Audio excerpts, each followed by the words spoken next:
Xin chào mọi người, mình là Khai. Chào mừng mọi người trở lại với channel của Khai. Ngày hôm nay mình sẽ làm một tập mới của Vì điều gì For What.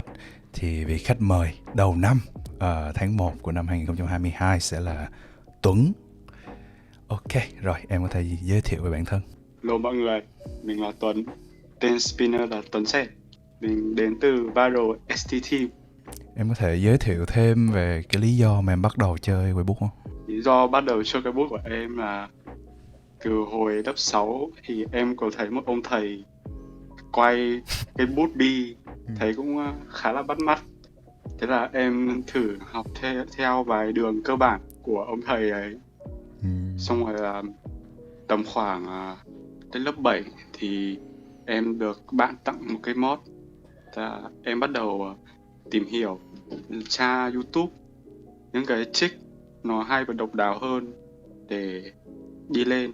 Sau đó thì tiếp đến một năm tiếp theo thì em có lên Facebook và tra group tìm thấy group VNPS thì em vào, em thử xem các cái clip ở trong group thì để em tham khảo. Và các bạn nhận xét cũng khá là nhiệt tình thì từ đấy em cứ đi lên và gọi là phát triển lên rồi. Nói là từ lớp 6, lớp 7 thì đến nay em quay được bao lâu rồi? Em chắc cũng phải hơn 5 năm. Hơn 5 năm.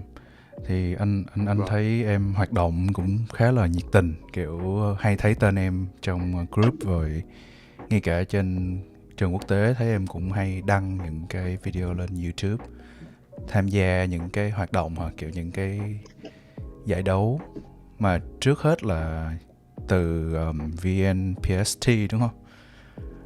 Vâng. Em cũng có tham gia. Thì lúc bắt đầu, ngoài cái chuyện em thấy ông thầy quay hay ra thì em có cái định hướng gì cho mình không? Thì em cũng thấy coi hay nên là học.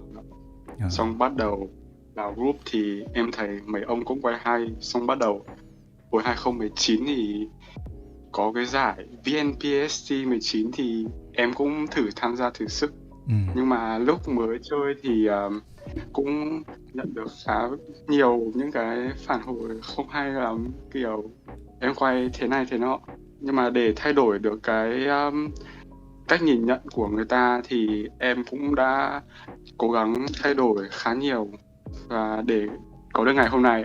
Nhìn nhận của người khác, ok, rồi cái đó sẽ là cho phần sau. Đến bây giờ thì cái niềm vui của em trong Weibo nó nằm ở đâu? Thực ra thì em tham gia, em và quay bút để có thể nâng cao trình độ của mình để tham gia các cái giải đấu được. Nên là em nghĩ niềm vui của em là quay bút để tham gia các cái giải đấu để cải thiện trình độ. Tức là em là hướng theo thi đấu nhiều. Em thích chứng minh trình độ của mình qua những giải đấu. Và Là đúng. thì trong cái sự phát triển đó, tại vì theo anh thấy thì sẽ có hai loại người chơi Weibo. Thì một người thì sẽ rất thích mang những cái mới hay là sáng tạo ra những cái mới để mà tham gia những giải đấu cho mọi người thấy những cái hay ho. Còn có những người thì lại thích kiểu low key ở đằng sau, kiểu vui nhờ cái chuyện quay thôi, chứ không có thích thay đổi cho lắm. Thì em là thuộc tiếp người thứ nhất ha, kiểu muốn chứng minh bản thân mình hơn. Thì nếu đó là niềm vui thì trong suốt thời gian qua em đã vui chưa? Em cũng có vui và có buồn ạ. Vui là tham gia thì được học hỏi thêm nhiều cái trick mới này để mình có thể phát triển cái phong cách riêng của mình. Với cả rút ra nhiều kinh nghiệm cho bản thân. Còn niềm vui là khá sợ bị loại. Ủa, cái đó là nỗi buồn hay niềm Nhưng vui? mà chắc là nỗi buồn. Nhưng mà thôi, không sao, loại thì mình vẫn còn nhiều lần tiếp theo. Theo em thấy thì khi mình phát triển Weibo theo cái hướng là thi đấu thì nó có gò bó cho em không? Có kiểu hơi ràng buộc không? Thực ra cũng hơi có một chút gò bó. Là em phải gắng nghĩ những cái nó sáng tạo của bản thân để có thể cạnh tranh với những người khác, để cái phong cách của mình nó không bị giống với người khác. Yeah, theo anh thấy thì Weibo mà theo kiểu thi đấu á, thì họ sẽ cố gắng làm rất là nhiều thứ gọi là nó khác đi, cho nên là anh dùng chung cho cái cụm từ Weibo thi đấu luôn, có nghĩa là competitive spinning luôn, là thi đấu. Thì như em thấy cái giải World Tour 21 vừa rồi á, thì nó ra rất là nhiều thứ gọi là có thể nói là sáng tạo, cũng có thể nói là hơi phi lý một chút. Thì chắc hẳn nếu mà em là theo dạng như là em muốn làm những thứ mới thì em sẽ hơi phải bó buộc bản thân một chút để mà mình không làm những thứ mà người ta đã từng làm rồi, đúng không? Cái quá trình đó nó có khó không em? Ví dụ như là lên ý tưởng combo này kia. Như là cũng phải có một số những cái khó khăn nhất định. Kiểu như là chẳng may mà em kiểu bị trong trường hợp bị trùng ý tưởng ấy anh, đấu mình lại không có sự đổi mới đâu. Tức là mình ban đầu là mình tưởng nó mới nhưng mà vô lại không phải. Đúng không? Thì theo anh thấy nếu mà quay theo dạng thi đấu cũng có những cái gọi là mấy cái meta, đúng không? Kiểu năm nay nó sẽ như vậy mà năm sau nó sẽ có những kiểu nhất định. Cũng khó mà thoát ra khỏi được những cái chuẩn đó. Những cái trend, những cái xu hướng như là năm của Drowsy thi xong là rất là nhiều người theo những cái gọi là những cái trick kiểu như vậy. Thì anh thấy nó cũng tạo ra xu hướng, cũng có gì đó hay ho cho cái bộ môn này. Bây giờ em có còn thích thi đấu không? Thì em vẫn còn thích. Nếu mà có những giải sau thì em vẫn sẽ tham gia. Vậy là cái động lực để tiếp tục của em bây giờ là những giải đấu sau này, và hy vọng là mang lại một cái gì đó của riêng em. Thì mình cũng phải mắc những cái sai lầm từ khi mà mình khởi đầu thì mình mới có cái nhìn nhận của mình để mình đi lên, mình rút ra bài học cho mình. Rồi đến câu chuyện bài học thì em thấy điểm mạnh của em là cái gì trong Weibo? Cái này em không chắc lắm, nhưng mà về điểm mạnh của em thì em nghĩ là cũng không chắc lắm. Cái gì em tự tin nhất? Em nghĩ là về mảng power trick thì có một số trick có những bạn ít làm được theo em. Vậy còn những cái điểm yếu mà em muốn trau dồi? Điểm yếu là em thì hay thấy những cái trick nó mạnh thì em ghép vào, nhưng mà chưa được, có một số chỗ nó chưa phù hợp lắm với cách quay, với combo. Với cái cấu trúc của combo hả? Cấu trúc combo kiểu em thấy em hay ghép nhiều thứ quá, combo nhiều thứ trong đó nó cũng không hay, nó phải theo một cái thể loại riêng của nó. Thì cái đó cũng đúng nghĩa là phải thử mới biết, phải thử mới thấy nó. Càng coi lại càng thấy sao chỗ này đáng lẽ ra mình nên làm cái gì đó khác, kiểu vậy. Nhưng ghép vào thì nó hơi gượng. Khi mới bắt đầu chơi thì những cái cảm hứng đầu tiên của em là ở Việt Nam hả? Những bạn trong cộng đồng Việt Nam hay là thế giới? Thế giới á. Kiểu lúc mà mới đầu thì cảm hứng của em là hồi mà mới chơi ấy, thì em chỉ từ cái bút nghệ thuật, xong rồi lúc đấy nó hiện lên clip của ông Rick God Game nữa. Xong rồi em thấy khá hay, có nhiều trick, thế là em cũng thử học theo. Xong sau đấy thì em thấy có mấy cái promo, xong rồi em thấy có mấy ông cũng quay hay ở trong đấy, thì em bắt đầu tra tên của những người trong promo.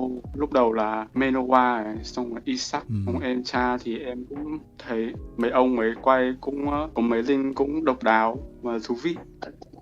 Em cũng thử học theo, nhưng mà lúc đầu ấy, hồi mới chơi thì em cũng thử học theo, xong rồi là kiểu mình cũng mới chơi thì mình nên học những cái trick nó cơ bản tí, nhưng mà em lại học luôn mấy cái trick khó. Thế là kiểu đi combo nó không được đều lắm. Thì lúc mà mới vào cộng đồng thì nhiều bạn cũng nói em là cần phải chỉnh sửa này nọ, thì em cũng trong một khoảng thời gian đấy thì em cũng gắng thay đổi một số cái linkage với cả cái đường quay để ghép vào cho nó phù hợp hơn. Sau một thời gian, tại vì em nói là em chơi hơn 5 năm thì anh nhớ là cũng như vậy, anh nhớ là cũng hơn 5 năm. Thì cái cảm hứng nó có thay đổi không? Kiểu em bây giờ em nhìn Manowar qua em còn thích như ngày xưa không? Thực ra bây giờ em xem nhiều Manowar quá thì em cũng dạo này em cũng ít xem Manowar lắm ạ. Bây giờ em hay xem những mấy ông kiểu mới mới có những style nó độc lạ hơn ạ, để em Ừ. có thể rút kinh nghiệm hơn từ mấy ông mới. Dạ cái lý do anh Sao thiền. hỏi thì cũng đa sao thiện. Có thể đoán được cái kiểu cái gu của em. Thì theo anh thì anh chơi một thời gian thì anh cũng thấy những cái cảm hứng của mình nó có thay đổi thậm chí là rất là nhiều. Như là giai đoạn đầu là những người này, ở giữa thì những người này, bây giờ là những người này, kiểu như vậy. Và dần em thấy em chơi hồi em có ít coi Weibo lại, mà giống như mình tập trung mình luyện hơn. Rồi đây mang trở lại cái câu hỏi cộng đồng hồi nãy, cái câu hỏi nhìn nhận của người khác. Em có những cái chia sẻ cá nhân nào về những cái feedback, những cái mà cộng đồng đã góp ý cho em không? Thực ra là nó cũng có những cái mặt tích cực và tiêu cực của nó. Tích cực là mình có thể nhìn nhận vào đấy để chỉnh sửa những cái lỗi sai của mình. Còn tiêu cực là trong cộng đồng thì có một số ông hơi cục xúc tí. Mà cũng phải chịu thôi. Đây là một cộng đồng mà không phải người nào cũng như nhau. Anh thì anh rất là quan tâm cái khía cạnh này, tại vì mình chơi cái sở thích này, mình chơi Facebook này kia thì nó không chỉ là mình tự chơi không, mà nó còn là những cái tương tác xã hội. Giống như anh thấy các bạn trẻ hay là những bạn các ông các ông lên mạng, các ông kiểu phải học cái cách kiểu cư xử hay là ứng xử với những người khác á, thì nó cũng khá hay. Tại vì không chỉ mình có thể luyện tập chơi cái môn này, hoặc là mình tự mình giữ cho mình, mà mình còn phải gọi là tiếp xúc nhiều hơn với những người chơi khác, đúng không? Thì riêng cái khía cạnh này anh thấy nó rất là ý nghĩa, tại vì nó cho mình một cái xã hội của những người thậm chí là đã thích cùng một thứ rồi, nhưng mà vẫn có những cái mâu thuẫn, những cái bất đồng nhất định, hay là như em nói mấy bạn hơi cục xúc. Thì cũng nhờ vậy mà những người tham gia, tụi em có thể thấy được, nhìn nhận được là giống như là xã hội nó không bao giờ nó chỉ màu hồng, nó không chỉ có những điều tích cực, mà nó còn ẩn chứa rất là nhiều cái thứ độc hại. Có nhiều bạn kiểu lên mạng nói chuyện xong kiểu nản, rất là khó chịu, kiểu như vậy. Thì đó cũng là một cách để mà mình hiểu hơn tâm lý của bản thân mình đó. Kiểu mình nghe những cái lời chê mình cảm thấy như thế nào, cũng là một cách để mà hiểu hơn bản thân. Cái mục tiêu tiếp theo của em trong năm nay là cái gì? Mục tiêu tiếp theo của em thì hôm nay thì như các bạn đã biết thì tầm trong có thể là trong tháng 5 tới thì đấy thì sẽ có giải đấu World Cup các thứ, thì em cũng có dự định tham gia. Không biết đi đến đâu, nhưng mà cứ tham gia để có cái tinh thần ạ. Tinh thần chiến đấu. Nhắc tinh thần anh mới nhớ, em với các bạn Viral ST á, thì cái không gian gọi là cái gì, cái không khí sinh hoạt ở trong đó có vui không? Dạ, cũng vui ạ, nhưng mà đôi khi cũng có một chút bất đồng. Trong đó vui thì các bạn có thể chia sẻ những cái câu chuyện mình thích, trau dồi những cái kinh nghiệm từ nhau.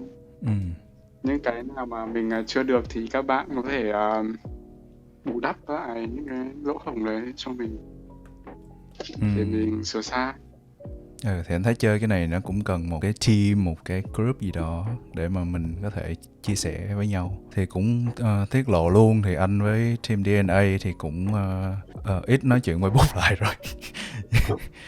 Đa phần là nói những chuyện khác, nhưng mà thì thời gian đầu thì tụi anh hay nói về Weibo, nhưng mà sau đó thì nó là những cái vấn đề khác, những câu chuyện khác diễn ra trong cuộc sống.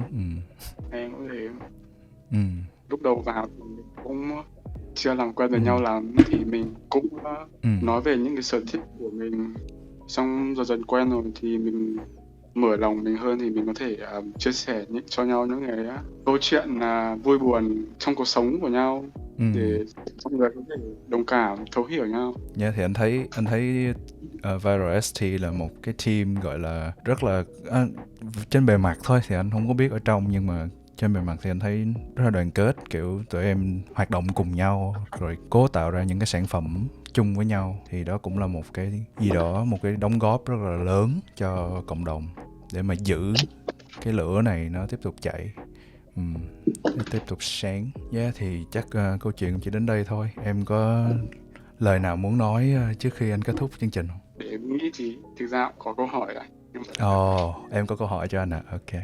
Anh có thể chia sẻ về cái quan điểm anh mất bao lâu để nghĩ ra về cái phong cách của bản thân? Mất bao lâu để nghĩ ra phong cách của bản thân? Tức là mấu chốt nằm ở thời gian đúng không? Thì chắc em cũng biết, thì anh chơi đến bây giờ là được 10 năm. Thì cái định hình phong cách 10 năm. Đến cuối năm nay thì là 11, nhưng mà thì bây giờ là hơn 10 năm một chút. Cái câu hỏi này rất là hay, kiểu nó sẽ đào sâu hơn, nó sẽ khiến anh nghĩ nhiều hơn. Nói đến phong cách thì phải nói đến rất là nhiều cái cảm hứng từ ban đầu tới bây giờ. Thì khoảng độ 2 năm đầu tiên thì anh coi rất là nhiều những bạn bên châu Âu, đặc biệt là Minwoo. Thì cái cảm hứng lớn nhất của anh lúc mới bắt đầu chơi là Minwoo.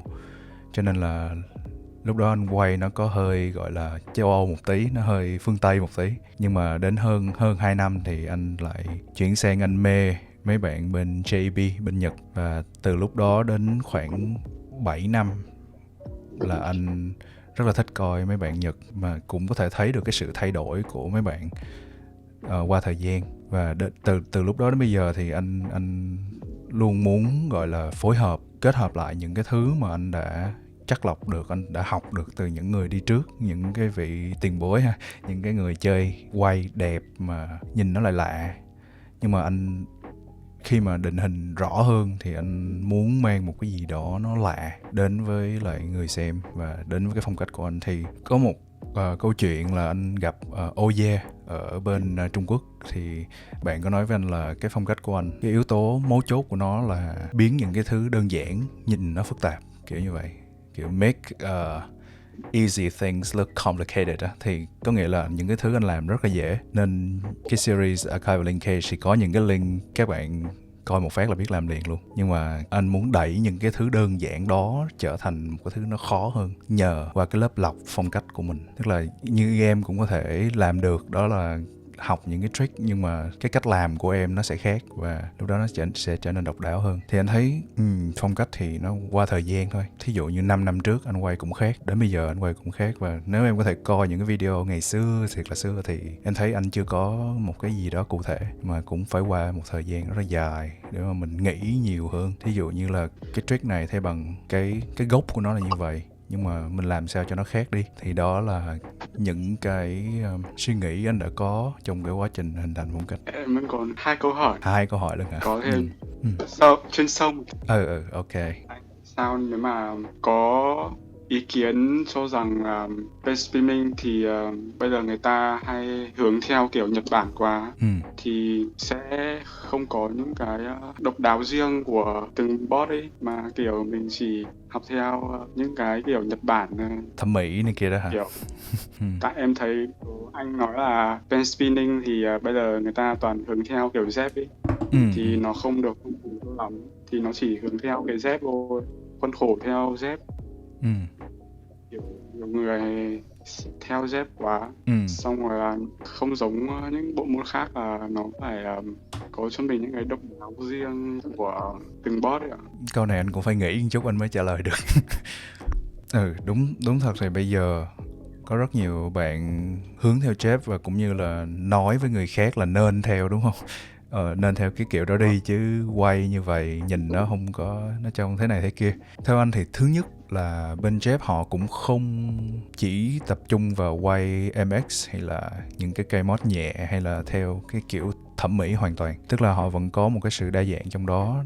em có thể thấy như là hai tay như là Jeff hay là Laker này kia, thì cũng có những cái có những bạn đi theo cái hướng riêng của mình, hoặc là ngay cả Hiroshiro quay MX cũng không có giống với lại cái cách quay theo Jeff thuần túy. Đâu đó trong một cái tập thể như vậy vẫn có những người họ tìm cho mình cái hướng đi riêng, chứ họ không có bị kẹt trong cái thứ gọi là Korean style. Cái đó gọi là Korean style. Có nhiều người bị ảnh hưởng bởi cách quay của các bạn Hàn Quốc ngày xưa vào thời 2006, 2007 này kia. Đến bây giờ các bạn vẫn theo, như là Nemuriya hay là Ayano thì cũng đã đi theo hướng riêng rồi. Chứ ngày xưa thì Ayano cũng cuồng Korean, kiểu Hàn Quốc. Thì anh thấy như anh có hay chia sẻ là cái này giống như những cái phong cách hay là cái cộng đồng mình quay, mình chơi thì mình có quyền, hoàn toàn có quyền mình đi theo cái hướng của mình. Giống như Viết God Game ngày xưa đi theo cái hướng mà đâu có ai theo kiểu hoàn toàn đâu, không ai bắt kịp, kiểu nó độc đáo, nó lạ. Hay là Alex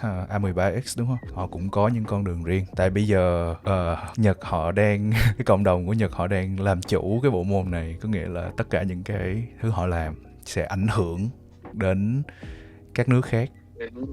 Yeah. Và cái bộ môn này nói chung, tại vì các bạn hoạt động quá mạnh thì mình cũng không thể gọi là không thể chối từ cái chuyện đó. Lưu ý một chuyện là trong cách quay của Nhật thì sẽ vẫn có những con người họ chọn cái hướng đi riêng của mình. Ví dụ như Iteza, em thấy bạn quay G3 mà bạn quay cái kiểu nó rất là ngộ nghĩnh, nó không có phải là một cái kiểu quay thuần thẩm mỹ, và execution chỉ đạt ở mức gọi là nhìn đẹp thôi, chứ không có phải là tập trung quá nhiều vào những cái finger slot, những cái góc tay sao đó cho nó nhìn nó dịu hay là nhìn nó đẹp nhất có thể. Họ không có chú trọng một cái đó nhiều như các bạn. Em có một câu hỏi nữa là anh thấy việc mà tham gia các cái CV nó cần về có những cái độc đáo gì ở trong đó không? Tại em thấy anh hay được duyệt vào mấy cái CV lớn, em hỏi tí để em tham khảo. Tức là làm thế nào hay là đường quay với cả setup các thứ để người ta thấy bắt mắt, để người ta không lọc mình ấy ạ. Để em rút kinh nghiệm lần sau. Là em muốn tham gia nhiều hơn vào những cái CV đúng không? Có thể nếu mà bận thì em không tham gia giải đấu được trong tương lai thôi. Không tham gia các giải đấu được thì em có thể tham gia các CV vui được. Anh thì chỉ tập trung tham gia những cái CV, đặc biệt là những cái mình được mời, như là những CV tụi em làm, Nachi rồi em rồi những bạn khác. Thì anh thấy cái yếu tố đầu tiên quan trọng hơn hết nha, theo quan điểm của anh là cái presentation thôi. Cái góc của mình nó phải gọn và nhìn nó bắt mắt, nó gọi là nó sạch, như kiểu là một cái tiêu chuẩn nào đó luôn. Thì anh thấy ở Việt Nam mình, bạn Nachi thì anh hay nói chuyện về setup, thì bạn có cái mắt nhìn cho presentation, cho cái trình bày của mình đúng không? Cái đó là yếu tố đầu tiên. Còn cái thứ hai là mình phải nghĩ nhiều hơn về lý do tại sao mình lại phải có mặt trong cái CV đó. Đại khái như là anh cảm giác thôi, thì những cái mà anh quay, những cái cách mà anh cấu trúc combo hay là cái phong cách của anh, thì anh thấy nếu mà để vào một cái CV thì nó hợp đoạn đó, hay là phù hợp với lại cái chủ đề của các bạn. Nên là anh nghĩ trong những năm qua thì anh quay cho rất nhiều CV. Có những lúc nó cũng hơi gọi là sao, tức là không phải lúc nào anh cũng luyện hay là tập quá nhiều cho một cái CV. Thì em sẽ thấy những cái combo nó một cái thì có rất nhiều suy nghĩ, có rất nhiều tâm sức ở trong đó, nhưng mà có những cái nó hơi qua loa. Thì nó cũng tùy vào cái người edit hay là cái tên tuổi. Nói thẳng ra là cái tên tuổi của người đó thì anh sẽ biết cân nhắc là ưu tiên như thế nào. Và yếu tố thứ ba là, đầu tiên là trình bày, thứ hai là cái phong cách của mình nó ảnh hưởng đến CV như thế nào, và thứ ba là anh nghĩ qua thời gian á em, tức là cái tên của em, đúng rồi, cái tên của em trên cái radar trên cộng đồng họ được biết đến như thế nào. Nhiều người biết đến nhưng mà biết vì cái gì. Thì anh hay tham gia CV nhiều, cho nên là có thể vì vậy mà nhiều người biết, họ thấy nếu như cái kiểu quay của anh nó phù hợp. Phần thứ ba là chính là gây dựng chính cái thương hiệu của mình á, anh gọi thương hiệu trong ngoặc kép ha, thì thương hiệu cái cá nhân của mình, và thậm chí là những cái đam mê, những cái lửa của mình người ta có thể thấy qua những cái đường quay, những cái clip, những cái mình đã nộp cho CV nào đó thì họ thấy được cái đó. Thì anh nghĩ nó đi đôi với cái chuyện phát triển phong cách luôn. Có cái nét này vào trong cái CV nó sẽ làm cho cái CV hay hơn và cảm thấy nó đầy đủ hơn. Có trả lời được câu hỏi của em chưa? Chắc là rồi ạ. Câu hỏi cuối cùng ạ. Rồi, cuối cùng cảm ơn em. Rất tích cực. Nghĩ sao về các bạn trong group hiện nay? Kiểu em thấy cũng có mấy bạn quay cũng khá là có tiềm năng, kiểu setup các thứ mới chơi mà các bạn đã biết setup được theo những cái link mà nó độc đáo của những người đi trước để các bạn tham khảo. Em thấy một số bạn cũng khá là tiềm năng và có thể phát triển trong tương lai. Thì anh có những cái suy nghĩ và ý kiến gì để giúp các bạn phát triển hơn trong tương lai? Em một con người có rất nhiều câu hỏi hay ha. Thực ra thì những năm gần đây, đặc biệt là lúc mà anh bắt đầu làm nhiều cái nội dung, những cái content tiếng Việt khoảng 2019 thì anh cũng dần quan tâm nhiều hơn đến cộng đồng của mình, VNPS. Trong suốt những năm đó thì có những cái giống như anh gọi là những ngôi sao, những những tiềm năng mới, những người mới mà lại thứ nhất là nhiệt huyết với lại cái bộ môn này, rồi thứ hai là tụi em có được những cái mà người đi trước không có, đó là chính là người đi trước. Khi mà em có những người như vậy để em tham khảo thì tụi em sẽ hiểu rõ hơn là bây giờ trong bộ môn này cái chuẩn của nó là như thế nào, đồng tình với nó. Em cũng nghĩ như vậy thì nó giúp cho cái sự phát triển nó nhanh hơn.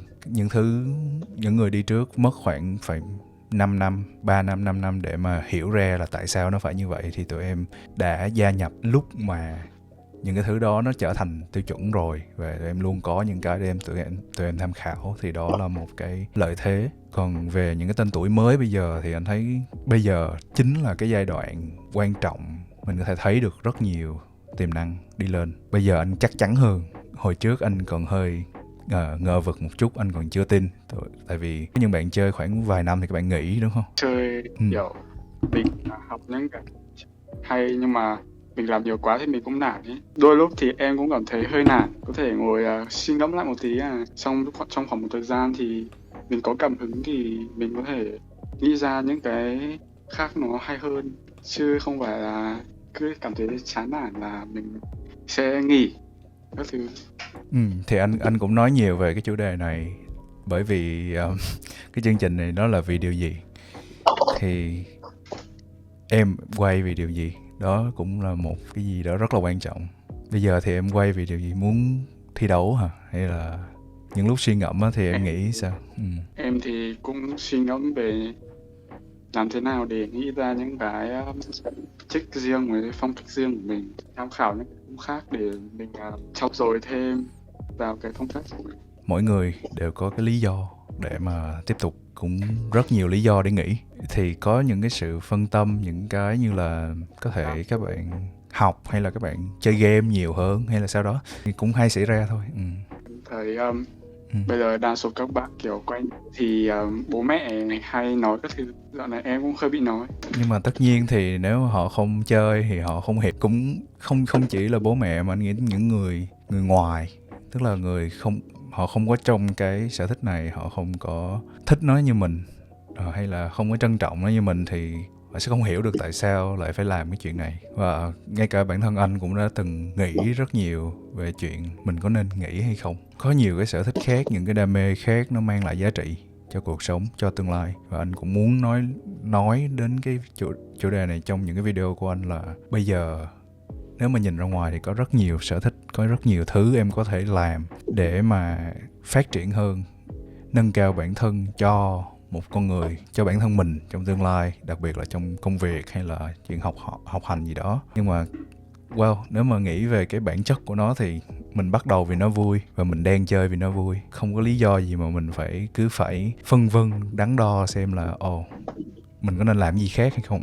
Thì đó cũng là những cái mà anh muốn nói và muốn truyền đạt qua cái series ý nghĩa của Weibo. Tại vì anh nhận ra rất nhiều thứ nhờ cái bộ môn này và nó giúp ích cho cuộc đời của anh, cho nên là đối với anh thì nó là một phần rất là quan trọng. Thì không biết, anh chỉ muốn gợi mở cho các bạn Khi mà các bạn nghe được những cái câu chuyện của anh thì các bạn có thể hiểu đây là lý do tại sao anh chơi đến bây giờ và anh có rất nhiều lý do để chơi. Em thấy môn này cũng giúp cho các bạn có sự kiên trì, thì thực ra em cũng áp dụng sự kiên trì này vào trong một số cái lĩnh vực ngoài đời sống. Ví dụ đi em, ví dụ đi. Trong công việc học hành này thì đôi lúc em cũng thấy em hơi bị yếu so với các bạn khác. Em thấy cũng giống như cái bút ấy, thì lúc đầu thì mình cũng yếu hơn so với mọi người về cái mảng linkage và cái trích mình làm, thì mình cũng gắng học hỏi thêm và trau dồi để tiến bộ hơn trong tương lai. Nếu mà nói ngay bây giờ thì anh có một cái bài học rất là lớn từ cái môn này và anh mới vừa nghĩ tới, đó là chấp nhận chuyện mình thua người khác á. Núi cao còn có núi cao hơn, cho nên mình chẳng bao giờ là trên đỉnh cả. Bởi vì ngay cả những người thắng những giải đấu lớn thì qua thời gian họ cũng sẽ có những cái thua thiệt so với những người sau này. Và đặc biệt là mình hiểu ra được, hóa ra là không phải lúc nào mình cũng phải mình không phải lúc nào cũng hướng đến hơn người khác, mà mình phải học cái tính là mình bớt so sánh lại. Rõ ràng khi mà bước vào cái cuộc chơi này, cái chơi Weibo này nè, thì cái cuộc chơi này mình sẽ thấy rõ là có quá nhiều người giỏi hơn mình. Vậy thì tại sao mình còn phải nghĩ về chuyện đó quá nhiều chi cho mệt? Mình cứ làm cái thứ mình thích thôi. Giống như em nói đó là tìm ra hướng đi của mình, phát triển phong cách riêng của mình. Cái hay của bộ môn này là nó không, thường thì trong những cái cuộc so sánh hay cuộc bàn luận thì họ không có đề cập đến chuyện là điểm số. Thì ở riêng cái khía cạnh đó thì nó rất là giống những cái nghệ thuật, những cái bộ môn nghệ thuật như là vẽ tranh hay là điêu khắc gì đó, thì họ có những cái cảm nghĩ nhiều hơn. Tức là em làm cái gì đó cho người ta cảm nhận nhiều hơn là bỏ nó trên một cái thang điểm, một cái bài kiểm tra, coi là em đạt được bao nhiêu điểm trong 10 điểm hay là 100 điểm gì đó, thì nó lại làm mất đi cái giá trị cảm nhận nghệ thuật của cái bộ môn này. Thì anh thấy nó dạy cho anh được những cái chuyện như vậy. Và anh muốn nhắc lại là ok, bây giờ có rất nhiều người giỏi hơn anh và anh không thể phủ nhận điều đó. Ngay cả tụi em, những người sau, thế hệ sau, cũng có thể làm được những cái thứ mà anh không bao giờ anh làm được. Và anh hoàn toàn vui vì điều đó, chứ không phải là trời ơi tại sao em lại làm được, hay là bạn A bạn B lại làm được mà anh không làm được, kiểu như vậy thì anh sẽ không có bị trở ngại bởi những cái khó khăn như vậy. Thì anh đã học được điều đó qua cái bộ môn này. Cách chấp nhận không phải? Đúng. Cách chấp nhận, thậm chí là nói theo hơi tâm linh một chút là buông bỏ, đúng không? Thấy một số cái em cũng không bằng được các bạn đâu. Một số trick em cũng phải tham khảo từ các bạn nữa. Cái này em thích thật luôn. Thì tất nhiên, và anh hiểu chuyện đó. Anh sẽ không bị áp lực là tại sao anh không làm được cái kia hay cái này. Và đơn giản là mình càng xoay ngược vào trong, mình làm cái thứ mình thực sự thích, mình thực sự tâm huyết với nó, thì anh nghĩ đó là lúc mà em có thể tìm ra được cái con đường của mình, con đường riêng á, cái phong cách riêng. Thì đó chính là cái cách của anh. Nhìn vào trong ha. Thì sau một thời gian thì mình gặt hái được rất là nhiều thứ, mình có một cái vốn rộng rồi á, thì mình sẽ biết, lúc đó mình phải học cái cách sử dụng cái vốn đó như thế nào để mà tạo ra sự khác biệt. Như em thấy môn này ai chơi cũng rất là độc đáo. Anh rất là thích cái điểm đó của nó. Kiểu mình có thể từ những cái thứ mà người ta làm trước đấy, xong mình sáng tạo thêm cái mới, dựa vào những cái cũ để sáng tạo ra những cái mới. Đúng rồi, mình xào nấu. Thì cơ bản thì mình cũng đang làm những cái trick mà, hay những cái link mà người đi trước đã làm rồi thôi. Nên nó cũng là một quá trình gọi là sao ta, làm quen hay là trau dồi kiến thức trong bộ môn Weibo. Anh thấy chính vì anh thấy học được quá nhiều từ nó cho nên anh mới quý. Mà vì nó là sở thích cho nên mình vui. Nhiều khi nó là công việc hay là một cái job hay là một cái gì đó mà mình phải mưu sinh từ nó thì có thể nó sẽ không vui như bây giờ. Em nghĩ là em hết cái để hỏi. Lời cuối anh hé lộ một chút về cái dự án tiếp theo. Theo dự tính, nếu như mọi thứ đều ổn, anh có thể về Việt Nam và tổ chức ra một cái buổi offline, một cái buổi gathering lớn nhất ở Việt Nam từ trước đến giờ. Và hy vọng là có thể làm được ở Sài Gòn lẫn Hà Nội. Đó là dự án lớn tiếp theo. Gặp mặt các spinner nổi tiếng của Việt Nam. Ok, cảm ơn mọi người rất nhiều vì đã quan tâm theo dõi vì điều gì for what. Khách mời tập lần này đó là Tuấn Z.